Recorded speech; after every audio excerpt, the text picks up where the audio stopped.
सुदर्शन चक्र धार्मिक पुराणों के अनुसार सबसे विनाशकारी हथियारों में से एक है। श्री कृष्ण के सुदर्शन चक्र से जुड़ी कई कहानियां हमें पुराणों में मिलती हैं। भगवत पुराण के अनुसार इस अस्त्र का उपयोग भगवान श्री कृष्ण दुर्जनों के संहार के लिए करते थे। लेकिन क्या हुआ जब सुदर्शन चक्र को खुद पर घमंड हो गया और उन्होंने हनुमान जी को भी रोकने की कोशिश की। तब हनुमान जी ने सुदर्शन चक्र का घमंड कैसे तोड़ा, आइए जानते हैं विस्तार से। वीडियो में आगे बढ़ने से पहले हमारे चैनल को सब्सक्राइब करें और बेल आइकन जरूर दबाएं। तो धार्मिक कहानी कुछ इस प्रकार है कि श्री कृष्ण द्वारिका में रानी सत्यभामा के साथ सिंहासन पर विराजमान थे और उनके निकट ही गरुड़ और सुदर्शन चक्र भी उनकी सेवा में विराजमान थे। बातों ही बातों में रानी सत्यभामा ने व्यंग्यपूर्ण लहजे में पूछा, हे स्वामी, आपने त्रेता युग में राम के रूप में जन्म लिया था और आपकी पत्नी सीता थी, क्या वे मुझसे अधिक खूबसूरत थीं? श्री कृष्ण सत्यभामा की बात का जवाब देते उससे पहले ही गरुड़ ने भगवान श्री कृष्ण से कहा, इस दुनिया में क्या मुझसे भी तेज कोई गति से उड़ सकता है? तभी सुदर्शन चक्र से भी रहा नहीं गया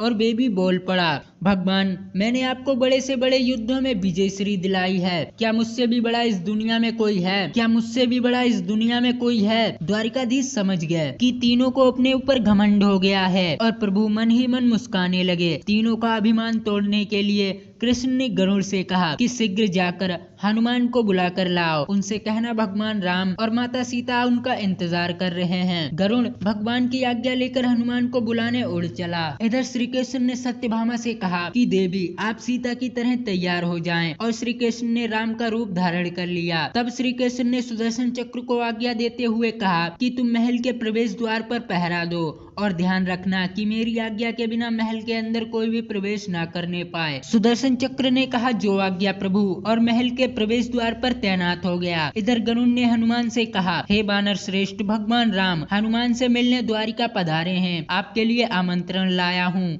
आप मेरी पेट पर बैठिए, मैं आपको शीघ्र ही ले चलता हूँ। हनुमान जी ने उनसे कहा कि तुम चलो, मैं आता हूँ। गरुड़ ने मन ही मन विचार किया कि हनुमान जी तो वृद्ध हो चुके हैं, ये कैसे जल्दी चलेंगे। ये सुनकर गरुड़ द्वारिका की ओर चल पड़े और वहां पहुंचते ही उनके होश उड़ गए, क्योंकि उनके सामने हनुमान जी विराजमान थे, जो उनसे पहले ही महल के प्रवेश द्वार पर पहुंच गए। ये सब देखकर गरुड़ का सिर लज्जा से झुक गया। इधर राम के रूप में श्री कृष्ण ने कहा कि हनुमान, तुम मेरी बिना आज्ञा के महल के अंदर प्रवेश कैसे कर पाए? क्या प्रवेश द्वार पर तुम्हें किसी ने रोका नहीं? हनुमान जी ने हाथ जोड़ते हुए सिर झुकाकर मुंह से सुदर्शन चक्र को निकालकर प्रभु के सामने रख दिया। उसके बाद हनुमान ने कहा, प्रभु, आपसे मिलने से मुझे क्या कोई रोक सकता है? इस चक्र ने मुझे रोकने का प्रयास किया था, इसलिए मैंने इसे मुंह में रख लिया और आपसे मिलने आ गया, मुझे क्षमा करें। भगवान मन ही मन मुस्काने लगे और हनुमान जी ने प्रभु से प्रसन्न किया, हे प्रभु, मैं आपको तो जानता हूँ, आप ही श्री कृष्ण के रूप में मेरे राम हैं, लेकिन आपने माता सीता के स्थान पर ये किस दासी को इतना सम्मान दे दिया कि वे आपके साथ सिंहासन पर विराजमान है। ये सुनते ही सत्यभामा का अहंकार चूर चूर हो गया। इस प्रकार गरुड़, सुदर्शन चक्र, रानी सत्यभामा, तीनों का अहंकार चूर चूर हो गया और ये तीनों भगवान प्रभु की लीला समझ गए।